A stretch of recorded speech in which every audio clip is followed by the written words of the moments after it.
자, 오늘 제목은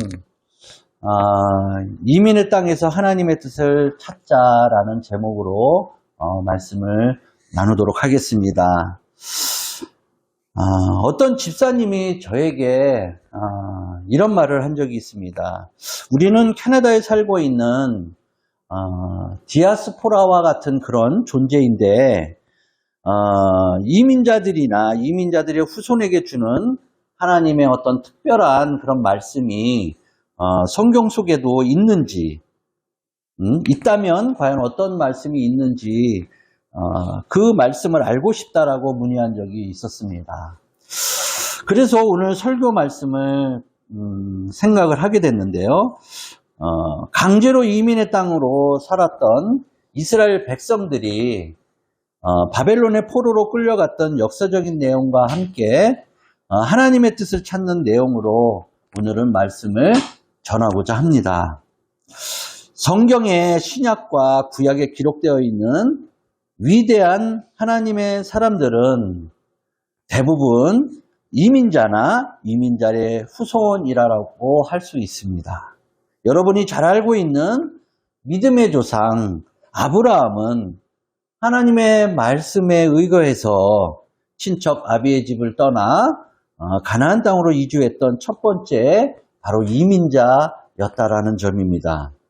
또한 야곱과 요셉과 그의 가족들이 다 이민자들이었다는 것이고요. 하나님의 이름을 거룩하게 드러낸 바로 이 다니엘도 이민자였다라는 점입니다. 또한 신약 성경에서도 등장하는 사도 바울도 역시 다소에서 이민자의 아들로 태어나 이중문화와 언어, 즉 히브리어와 헬라어의 능숙한 선교사로 성장하게 되었고, 또한 소아시아와 유럽 그리고 로마에까지 이르러 선교의 한 획을 그었던 아주 위대한 인물이었습니다. 가장 중요한 것은 바로 하나님의 독생자 예수님이 바로 이민자였다라고 말씀드리고 싶습니다. 그분은 하늘의 영광 보좌를 기꺼이 버리시고 갈릴리에서부터 천국 사역을 시작했던 분이었습니다. 어떤 의미에서 예수님 또한 하늘 보좌를 내려놓고 이 땅에 오신 이민자였다라고 말할 수 있다는 것입니다. 그뿐 아니라 헤롯이 두 살 이하의 아이들을 모두 학살하라고 할 때 베들레헴을 떠나 애굽으로 이민을 떠나셨던 분이십니다. 그러다가 헤롯이 죽자 하나님의 계시와 말씀에 따라서 갈릴리 나사렛으로 역이민을 오셨던 분입니다. 이로 미루어 볼 때 이민자는 어쩌다가 고국을 떠나온 것이 아니라 특별한 사명에 의해서 이민을 가게 된 것이라고 말씀드리고 싶습니다.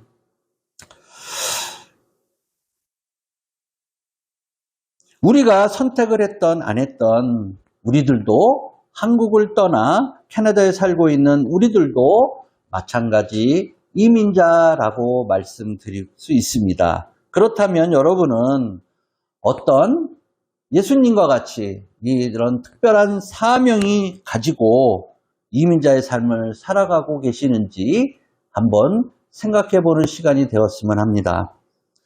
또한 일본의 저명한 성서신학자 와다나베 교수라는 분이 있는데요. 이분은 성경을 6가지로 구분하여 이민의 역사를 기록하고 있다라고 그의 저서에서 주장하고 있습니다. 첫째는 아브라함이 가나안 땅을 떠난 것이 첫 번째이고, 두 번째는 야곱이 애굽으로 내려간 것이 두 번째이고, 세 번째는 모세와 이스라엘 백성들이 출애굽했던 그 사건을 세 번째, 네 번째는 유대가 바벨론으로 끌려간 강제 이민된 것을 또한 네 번째로 꼽았으며, 다섯 번째는 다시 바벨론으로 유다로 귀환하여 역이민한 것을 꼽았습니다. 또한 여섯 번째는 바로 초대교회의 박해로 소아시아와 유럽으로 흩어져간 디아스포라의 역사가 있다라고 그는 주장하고 있습니다. 그 중에서 이스라엘 역사 중 가장 치욕스럽고 고통스러운 사건을 꼽으라면 바로 오늘 본문과 같이 바벨론에 강제로 끌려간 포로 이민을 들 수 있을 것입니다. 하나님의 계시를 받은 예레미야를 위시한 많은 예언자들이 기록한 성경 말씀에 의하면 결국 이스라엘은 멸망되고 이국 땅인 바벨론으로 끌려가게 되었다라는 것을 예언하고 있는 것입니다. 사사기 1장에서 3장 초반부까지의 기록을 보시면 이런 내용으로 기록하고 있습니다. 여호수아가 죽은 후 미정복 상태에 남아있던 바로 이 가나안 땅에 대한 정복 사실을 소개하고 있는데요. 이스라엘 백성은 하나님의 명령에 순종하지 않았고 또한 이는 이스라엘의 타락의 배경이 되었다라고 사사기 1장에서 3장 초반부에 기록으로 남겨두고 있습니다. 결국 이스라엘 백성들은 멸망하고 이국 땅으로 끌려가게 된다라고 말씀하고 있는 부분입니다. 오늘 본문 말씀은 이 같은 역사적인 배경 하에서 예레미야의 서신을 담고 있는 그런 말씀 구절입니다.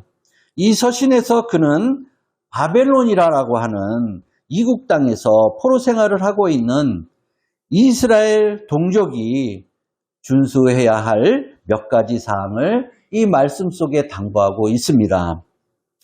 하루하루 고역스럽고 수치스러운 적국의 땅에서의 삶이었지만 그럼에도 불구하고 하나님의 택하신 선민의 후손으로서 마땅히 지켜야 할 바를 말씀하고 있는 것이며 그 말씀이 무엇인지 오늘 이 말씀을 통해서 알아보도록 하겠습니다.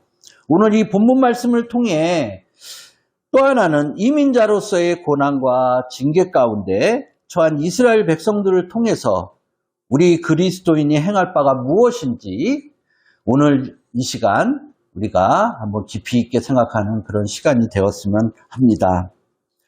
첫째로는 지극히 정상적인 생활을 해야 한다라는 말씀입니다. 바벨론에 강제로 끌려간 이스라엘인들이 취할 수 있는 방도는 참 여러 가지가 있었을 것으로 믿습니다. 하나님의 성전이 파괴된 것을 본 이 이스라엘 민족은 포로로 끌려간 자도 있었을 것이고 또한 고국 땅에 남겨진 자도 있었을 것입니다. 그리고 이 재난을 피해 여러 주변 국가로 도망친 자들도 있었을 것입니다. 민족 전체가 갈기갈기 찢어지고 그 존재가 점점 사라지는 최악의 비극적인 상황에 처하게 되었을 것입니다. 무엇보다도 포로로 끌려간 바로 이 이스라엘 백성들은 무엇으로 그들을 대항할 수 있었을까요? 무력으로 바벨론에 항거할 수 있었을까요?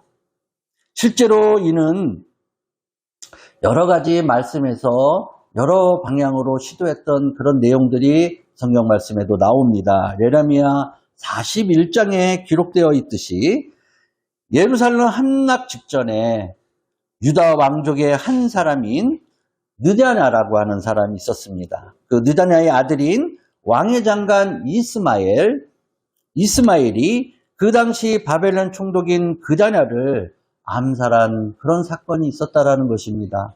바로 이렇게 이스라엘 백성들은 항거하는 일이 있었다라는 것입니다. 그리고 이스라엘의 역사에 있어서도 나라를 잃고 노예 생활을 해야 하는 이유가 무엇인지 고뇌하던 유대인들도 있었다라는 것입니다. 그들은 그 유명한 마사다 항전을 주도했던 하시딤이었습니다. 그들은 계명을 어기고 율법에 충실하지 못했기 때문에 벌을 받고 있다라고 생각하며 모인 그런 자들이었습니다. 또 그 중심의 인물에는 바로 에스라와 느헤미야가 있었습니다. 또한 신약에서도 이스라엘을 로마로부터 해방시키고자 노력한 기록이 많이 존재하고 있습니다. 바로 누가복음 6장 15장에는 12사도를 칭할 때 사용하는 명칭이 하나 있는데요. 바로 세롯이라고 하는 시몬이라는 단어입니다. 바로 이 셀롯이라고 하는 단어가 바로 열심당원이라고 하는 뜻인데 바로 테러와 게릴라전을 펼쳤던 세력들로서 모두 무력으로 통해 이스라엘을 해방시키고자 했던 꿈꾸던 그런 자들이었다는 것입니다. 이처럼 강제로 포로로 끌려간 이민자들이나 본의 아니게 지배를 당한 민족들에게 주는 메시지는 성경 여러 곳에 있으나 오늘 본문 말씀이 가장 핵심적인 말씀을 담고 있는 그런 기록이라고 할 수 있습니다.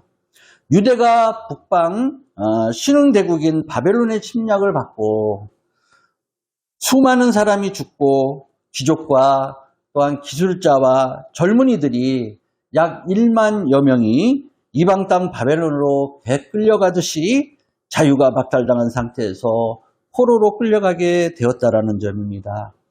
시편 137편 1절에서 이런 말씀을 합니다. 우리가 바벨론의 여러 강변 거기에 앉아서 시온을 기억하며 울었도다 라고 말입니다. 그들은 그발 강가 언덕에서 멀리 예루살렘을 향해 울고 또 울었다라고 기록하고 있는 것입니다. 그들은 과거를 기억하며 한숨과 탄식 속에서 살아갈 수밖에 없었으며 집을 짓지 않고 결혼도 포기하고 소망도 없이 살아갈 때에 하나님께서는 예레미야를 통해 말씀을 해 주셨다라는 점입니다. 예레미야는 서신을 통해 바로 이 유대 포로민들에게 위로와 권면의 메시지를 전달하게 되는 것입니다. 오늘 본문 5절로 6절 말씀에서 이렇게 말씀하고 있습니다. 너희는 집을 짓고 거기에 살며 텃밭을 만들고 그 열매를 먹으라. 아내를 맞이하여 자녀를 낳으며 너희 아들이 아내를 맞으며 너희 딸이 남편을 맞아 그들로 자녀를 낳게 하여 너희가 거기에서 번성하고 줄어들지 아니하게 하라 라고 말씀하고 있습니다. 아주 지극히 평범한 그런 삶을 살아가라 라고 하는 것입니다. 이민자들은 이제 바벨론에서 적극적으로 하나님의 뜻을 찾고 뿌리를 내려야 하며 또한 평상시와 동일하게 가정생활과 신앙생활을 하라고 권면하고 있는 것입니다.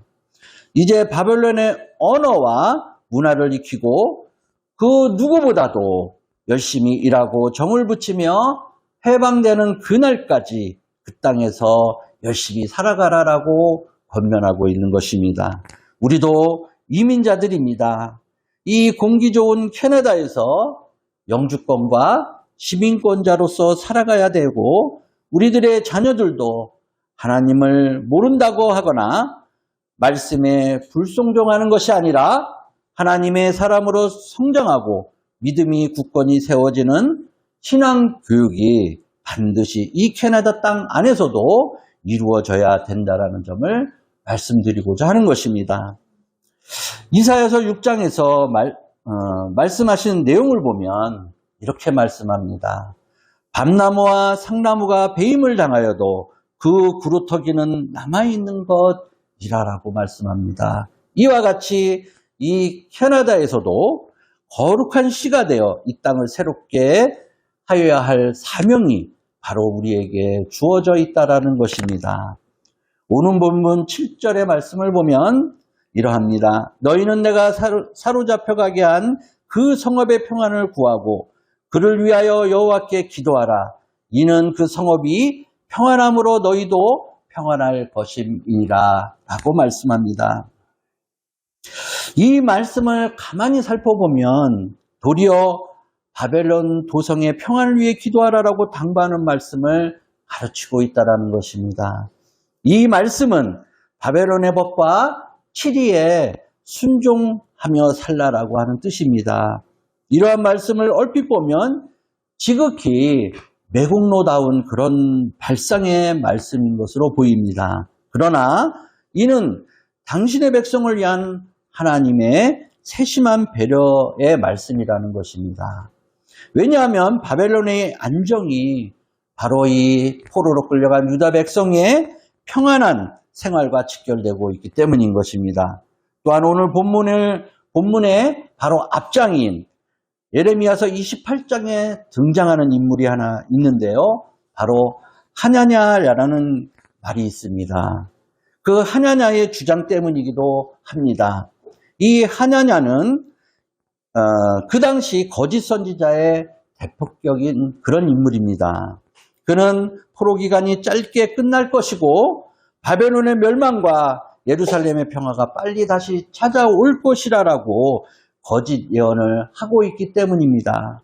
예레미야는 그곳에 온전히 정착해서 생활하는 것이 안정적이고 필연적인 요소라고 권면하고 있는 것입니다. 그와의 정반대적인 그런 주장을 하고 있는 것입니다. 골로새서 2장 8절에서는 이렇게 말씀합니다. 누가 철학과 헛된 속임수로 너희를 사로잡을까 주의하라. 이것은 사람의 전통과 세상의 초등학문을 따름이요 그리스도를 따름이 아니니라라고 말씀하고 있습니다. 그 당시에 거짓 선지자들의 선정적인 말과 또한 예언들은 고난과 징계에 직면하면서 현실 생활을 포기하거나 또한 극단적인 행동을 치닫는 그런 경우가 많았기 때문에 주의하라라고 말씀을 하고 있습니다. 따라서 포로로 끌려간 그 악조건 하에서도 그것을 감내하고 인내함으로써 그 당시의 환경을 이겨내는 것이 바로 참다운 하나님의 자녀들이 걸어가야 할 그런 올바른 길이라는 것을 이 예레미야는 말씀하고 있는 것입니다. 두 번째로는 신앙에 전력해야 한다라는 말입니다. 오늘 본문 8절로 9절의 말씀을 보시면 만군의 여호와 이스라엘의 하나님께서 이와 같이 말하노라.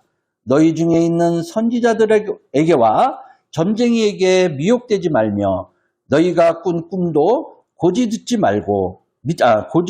듣고 믿지 말라. 내가 그들을 보내지 아니하였어도 그들이 내 이름으로 거짓을 예언함이라.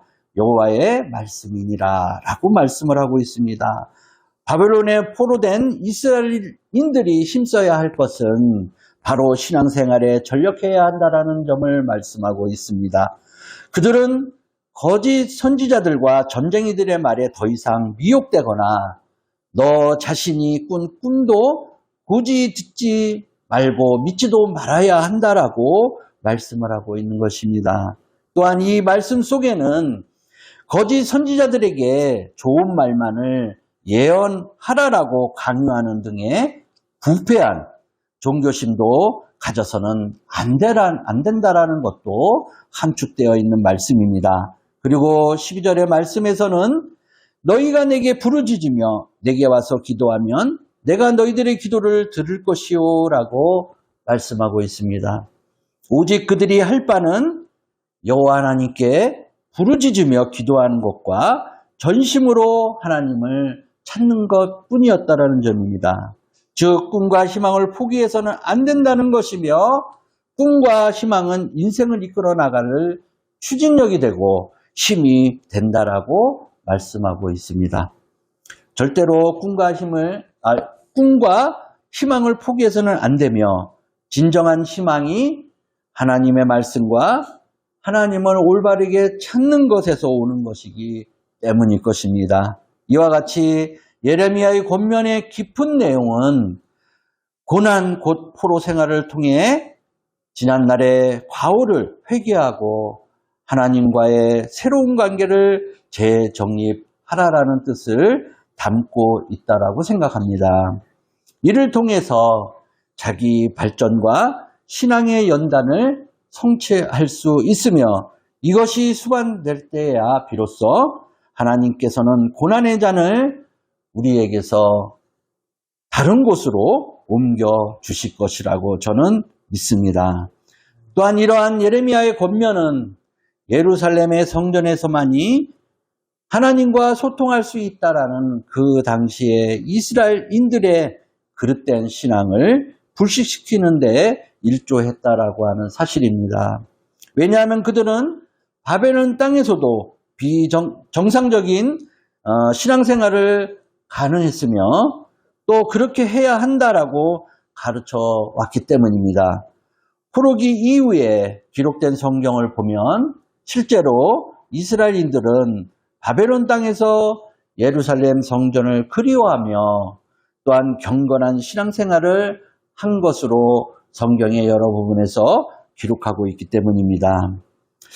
세 번째로는 소망을 가져야 한다는 말씀입니다. 70여 년간이나 포로 생활을 지탱해 준 것은 바로 그들이 회복에 대한 소망을 가지고 있었다라는 것입니다. 하나님께서 주신 징계의 시간을 통과하기만 하면 다시 예루살렘으로 돌아갈 수 있다는 소망이 생기게 되었으며 또한 그것은 포로 생활에 따른 공포와 쉽게 좌절하는 모습에서 벗어날 수 있는 그런 유일한 힘이었으며 그들을 지탱할 수 있는 능력이 되었다라는 것입니다. 오늘 본문 11절 말씀에서 또한 이렇게 얘기합니다. 여호와의 말씀이니라 너희를 향한 나의 생각을 내가 아나니 평안이요 재앙이 아니니라 너희에게 미래와 희망을 주는 것이니라 라고 말씀합니다. 거짓 선지자들이 수년 안에 예루살렘의 회복이 가능하다라고 약속한 예언에 소망을 가지기보다는 도리어 먼 장래 일처럼 보이나 반드시 성취시켜 주시는 하나님의 약속을 소망 중에 신뢰하게 되었다라는 점입니다. 하나님께서는 이스라엘이 현재 당하고 있는 고난이 영원한 멸망을 위한 것이 아니라 궁극적으로는 평안과 소망을 주시는 것임을 분명히 밝히고 있다라는 것입니다. 따라서 하나님의 말씀에 근거하여 장래에서의 희망을 유지하고 또한 소망을 가져야 할 것이며 포로라는 공군한 그런 처지에 있었던 그들에게는 하나님의 말씀이 곧 소망이 되는 것이며 또한 미래에 대한 약속과 진배 없었을 것이라고 생각합니다. 예레미야는 이러한 사실을 확증하기 위해서 오늘 본문의 여러 구절에서 이런 말을 합니다. 4절, 8절, 9절, 10절, 11절에서 각 한 번씩 또한 14절에서는 두 번이나 바로 여호와의 말씀이니라 라고를 강조하며 거듭해서 하나님의 약속과 연관시켜 이스라엘 백성들에게 권면하고 있다는 점입니다. 잠언 14장 32절에서는 이런 말을 합니다. 악인은 그의 환난에 엎드려져도 의인은 그의 죽음에도 소망이 있느니라 라고 말입니다. 따라서 의인은 죽음의 형국 가운데서도 말씀을 붙잡음으로써 소망을 가지는 것이며 필경 그것으로 인해 반드시 회복의 날을 맞이할 수 있다라고 하는 그런 말씀을 주시는 부분입니다. 사랑하는 성진가족 여러분, 우리나라 과거의 역사를 보아도 우리도 여러 주변 국가로부터 침략을 수없이 받았던 그런 민족입니다. 우리 민족도 종종 바벨론에 포로된 이스라엘인들처럼 여러 가지 주변 국가로 아니면 노예로 끌려갔던 그런 정황이 같거나 비슷한 환경에 직면했을 때가 너무 많이 있었을 줄로 믿습니다. 또한 캐나다의 이민자로서 여러 가지 문화적 차이와 언어 소통의 문제로 인해서 본의 아니게 불이익을 당한 경험도 있었을 것입니다. 이러한 경우 우리는 그리스도인이기에 믿음이 없는 자처럼 현실의 한계 상황 앞에 절망을 하거나 또한 일탈된 생활을 해서는 안 된다는 것을 말씀드리고자 합니다. 최근 우리 주변에 벌어지고 있는 여러 가지 생활 비용이 상승하고 금리가 인상됨으로 인해 어렵고 힘든 환경이 닥쳐 있다고 하더라도 성경 속에서 이스라엘 백성들이 70여 년간의 포로기의 생활을 견뎌내고 하나님의 뜻을 찾는 것처럼 우리들도 도리어 현실에 충실하면서 어둠의 때가 속히 지나가기를 소망하며 기다려야 할 것입니다. 무엇보다도 우리를 향한 하나님의 뜻이 무엇인지 인식하고 하나님을 찾는 자세를 지속적으로 유지해야 할 것입니다. 이 같은 요건이 충실히 이행한다고 한다면 뼈를 녹이는 징계의 날조차도 단축될 것이며 회복의 날에 우리의 신앙은 견고히 터 위에 빛나는 정금처럼 빛나게 될 것을 저는 확신합니다. 이민자로 살아가는 동안에 혹시라도 잃어버린 신앙이 있었다면 하나님의 뜻을 찾고 회복되는 역사가 여러분 모두에게 일어나기를 기도하며 우리의 구원을 위해 이민자의 길을 담대하게 걸어주셨고 진정한 사랑을 베풀어 주신 예수님의 사랑을 우리 모두가 체험하고 감사와 감격스러운 은혜가 우리 성진교회 모두에게 임하여 주시기를 주님의 이름으로 축원합니다.